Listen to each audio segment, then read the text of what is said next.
Welcome to Prime Business. I am Emma Davis. Straight to our stories. The business community is urging the Bank of Ghana not to hasten to increase the policy rate as a result of the sharp increase of inflation for the month of March 2024. According to them, although the increase warrants urgent measures to reduce the rate, tightening the monetary stance would rather affect their survival. Before we hear from the Association of Ghana Industries, here is a report on the current rate of inflation for the month of March of 25.8%. According to figures from the Ghana Statistical Service, the non-food inflation went up by 22.6%, while food inflation increased to 29.6%. Locally produced items and imported items went up by 26.6% and 23.8% respectively. Food and non-alcoholic beverages, as well as transport, were identified as the contributors for the increase in the overall inflation for March 2024. Speaking to journalists at a press briefing, government statistician Professor Samuel Kobnenim said the increase shows a surge of 2.6 percentage points. In the month of March 2024, rate of inflation stood at 25.8% year-on-year inflation relative to 23.2% recorded for the month of February 2024. This indicates that we have seen a surge in the rate of inflation by 2.6 percentage points, increasing from 23.2% to 25.8% for the month of March 2024. Disaggregating this from a food and a non-food perspective, rate of inflation for food was 29.6% relative to non-food 22.6%. Both food and non-food inflation have seen a 2.6 percentage increase in its rate of inflation between February and March 2024. Meanwhile, Upper East was the region with the highest inflation of 42.9%, while Uti region had the lowest rate of 14.3%. We can now take a listen to the Greater Accra Regional Chairman of the Association of Ghana Industries, Chona Makpelu, urging the Bank of Ghana not to hasten in increasing the policy rate as a result of the sharp increase of inflation for the month of March. The last time we met the management of the central bank with the governor and his team, we did indicate to them that it will mean so much to industry if they do not just increase the price of the policy rate because inflation rate has gone up.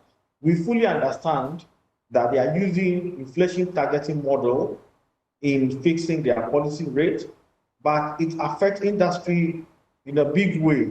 And we feel that we cannot merely have a situation where anytime there's increase in inflation rate, the policy rate goes up, it affects us. So we're asking the central bank this time around to consider not to hasten slowly in wanting to increase the policy rate.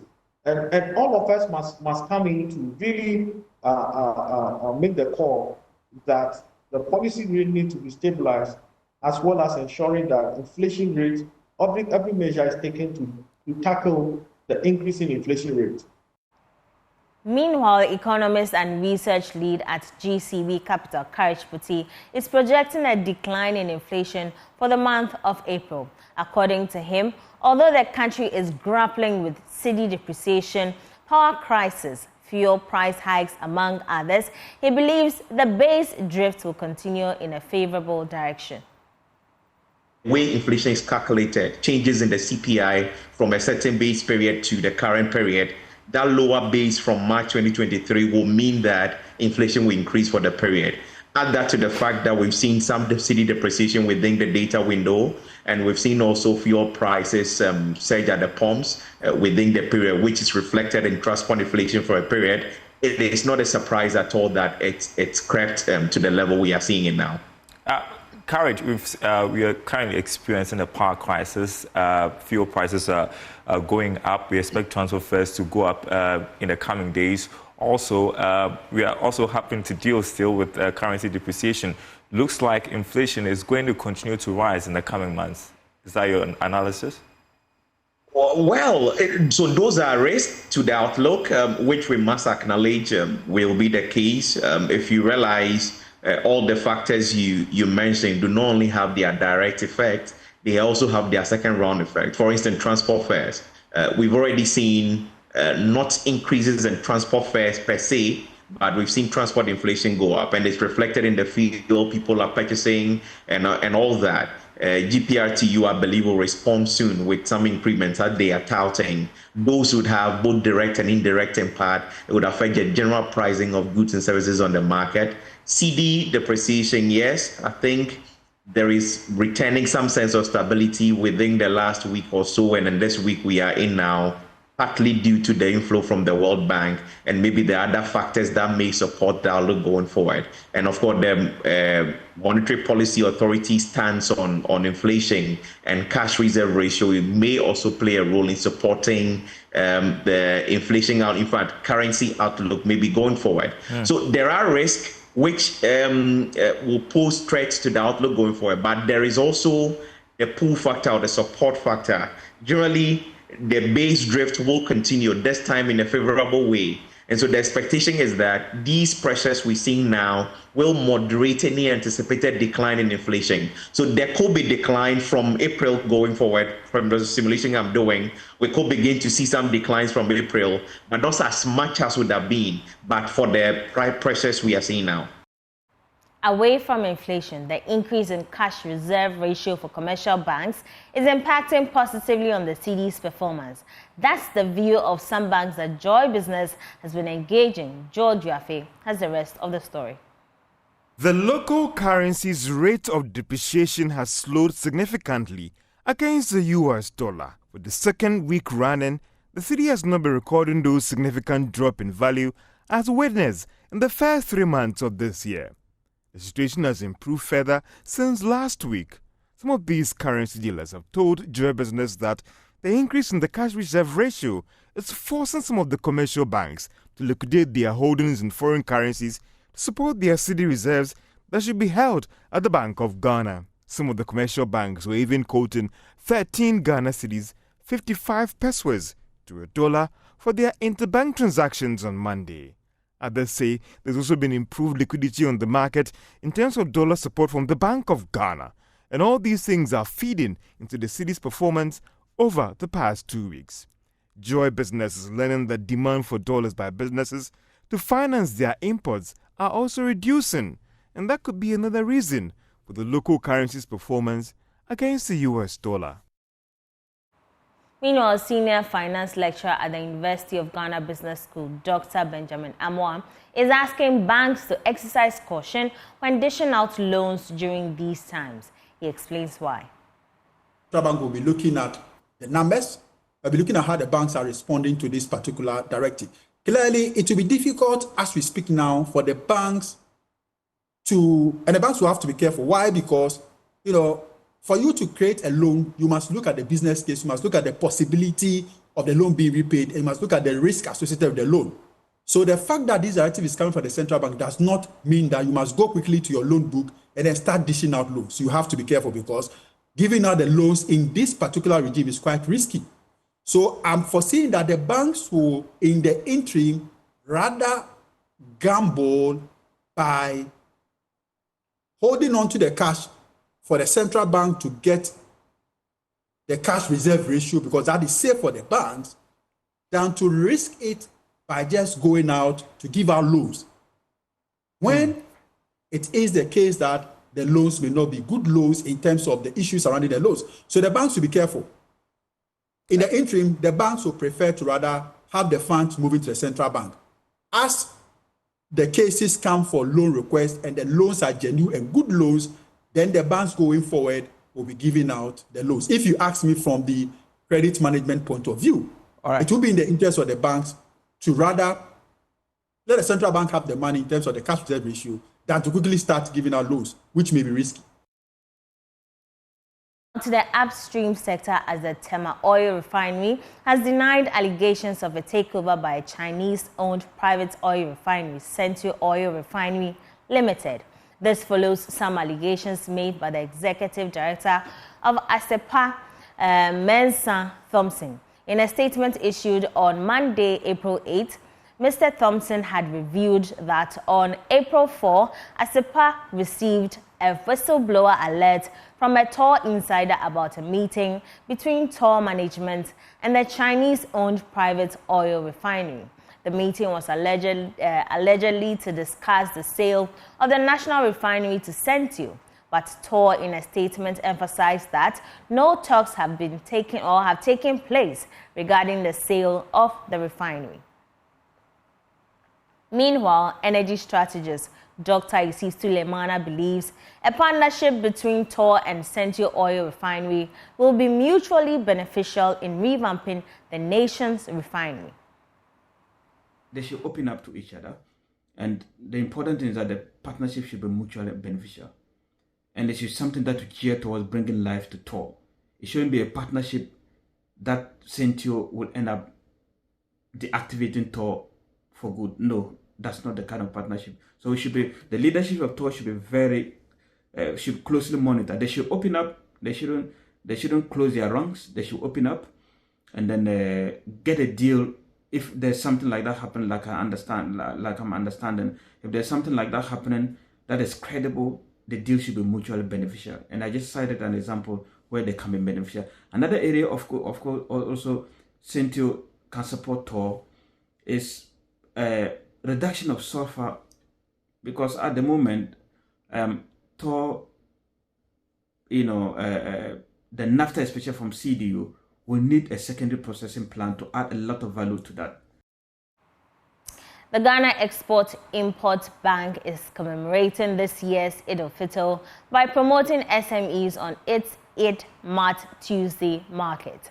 Speaking in an interview with Joy Business, the Deputy Chief Executive Officer of the Ghana Export-Import Bank, responsible for banking, Rosemary Beryl Archer, stated that the products from Ghanaian SMEs are well branded and ready to hit the international market with the right support from the bank.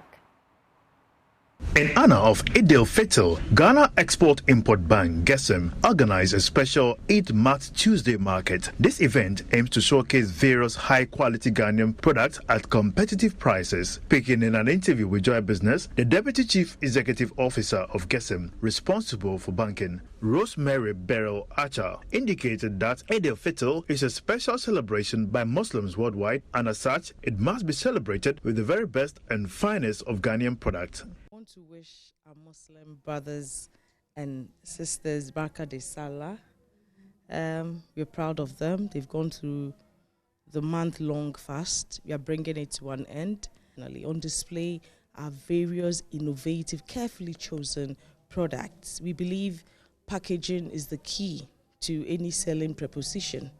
So we handhold these SMEs and ensure that their packaging is worldwide, so that after we go through the various standardization processes, we can export these products globally.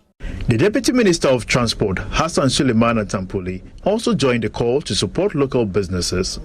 I'm very impressed with some of the products that I saw. More importantly, I recognize the fact that almost every raw material that they use to produce all the products that they display here are sourced locally, except for maybe the containers that hold the products. Now, as a government, we are happy for some of these initiatives because it means that you import less, and that means that you source for forex less. Conversely, you rather export the products and then you gain some forex for the nation. So I think that all in all, the initiatives are very good and they deserve tons and tons of commendation. Joy Business spoke with several vendors showcasing their products at the Eid Mat Tuesday market. Sometimes we talk about made in Ghana, but you actually don't really know what it's like until you see what the beautiful minds of Ghanaians have been able to come up with. This is actually my first time being part of this market, and I think I'm very, very proud looking at seeing shittles, seeing cereals, really proud of my colleagues and especially the women in this industry. We make date syrup from date fruits. It's a very healthy sweetener. You can use it for your porridge, your smoothies, your pancake toppings, anything you want to use sugar for, try and replace it with date syrup and your health will thank you. Sparks has a very unique packaging. Trust me, nobody has this type of packaging in this country. And then also our products are quality. I mean, with the taste and everything, is so good. So made in Ghana product, with the tax and everything, it helps the government improve development of their country. And then you have to buy products from Sparks because it is naturally good. We have our bomber jackets. We have our Ankara here. Buying our products or made in Ghana products helps promote the country. I think we should buy more made in Ghana products than the foreign. This market is part of GESEM's ongoing effort to promote Ghanaian export and encourage Ghanaians to choose locally made products. The Ghana Stock Exchange recorded 6 stock gainers in March 2024. The equities market continued to rally positively during the month, with 2 companies, MTN Ghana and New Gold, attaining new all-time high share prices. Here's more in this report. According to the March 2024 summary of market activities, the top price gainers for the month were New Gold, MTN Ghana, Unilever Ghana PLC, Access Bank Ghana PLC, GCB Bank PLC, and EcoBank Ghana PLC. The GSE Composite Index gained an impressive 7.07% during the month, bringing the year-to-date gain to 10.41%. The Financial Stock Index also showed a moderate gain of 0.38%, bringing its year-to-date gain of 5.25%. The Ghana Fixed Income Market also closed with a notable traded volume of 12.61 billion, reflecting a substantial 126.43% increase over the same period last year. Now let's go to the Ashanti region, as 200 women entrepreneurs across the country are slated to be empowered and supported through the Snappy About Women's Mentorship Program, aimed to promote entrepreneurship among youth, women and artisans. The small and medium business women businesses will be equipped and guided with corporate management skills for effective returns. The program will boost efforts to encourage ambitious women to start, own and run their own businesses. There's more in this report. Addressing gender gaps in entrepreneurship demands concerted efforts from financial entities and society as a whole. Snappy Aba Savings and Loans Limited, under its Snappy Aba Women Mentorship Program, is pitching informal sector women entrepreneurs from various business levels with professional mentors to network and share business knowledge. The 6-month intensive free business peer coaching program. The 6-month intensive free business peer coaching program aims to equip beneficiaries with skills and insights to manage and expand their businesses. Chief Programs Officer for Snappy Aba Savings and Loans, Joyce Owusu-Dabo, says the program will allow the business women owners to be empowered to employ more, own and ensure asset equality.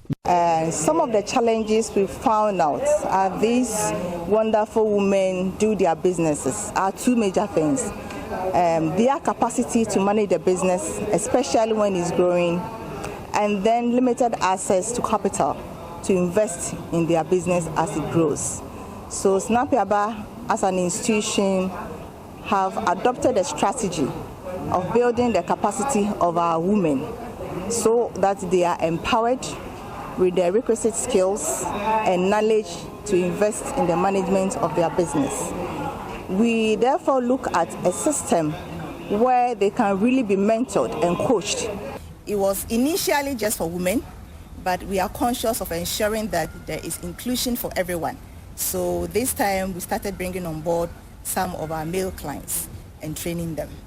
We also ensure that the women share what they've learned with others, because we want to use them as change agents in their community. Beneficiaries will be taken through skill sets like bookkeeping, customer service relations, record keeping and budgeting. Proprietress of Prevalence Academy and mentee Joyce Mensa Bunsu is hoping of getting equipped with requisite knowledge to boost and grow her business. So we save with Snappy Aba, and they introduced the program to me that I would get to meet other people who are already in business, those who have tried and they have their success stories to share. Then they can also guide me on how I can also grow my school and get to that objective. I want to have 500 students by 2024. Proprietress of Dosa Royal School and mentor Benedicta Boache is advising beneficiaries to undergo the training process with diligence. To guide them in their businesses, more especially how to keep their customers and how to also attract new customers. After we've imparted the knowledge to the mentees, we expect them to also practice it in their businesses or to put it in use so that their businesses will grow. Reporting for Joy News, my name is Clinton Yeboah. The Ghana Enterprises Agency and Ghana Post have entered into a mutual agreement to support micro, small and medium enterprises with market access for their goods and services. The collaboration forms part of the Ghana Enterprise Agency's initiative to support these small businesses to enter into major markets globally. Now let's hear from Bice Osekufo, who is the chief or the managing director of Ghana Post, as he assures the commitment of his outfit to use the opportunity to expand SMEs in the food commodity sector.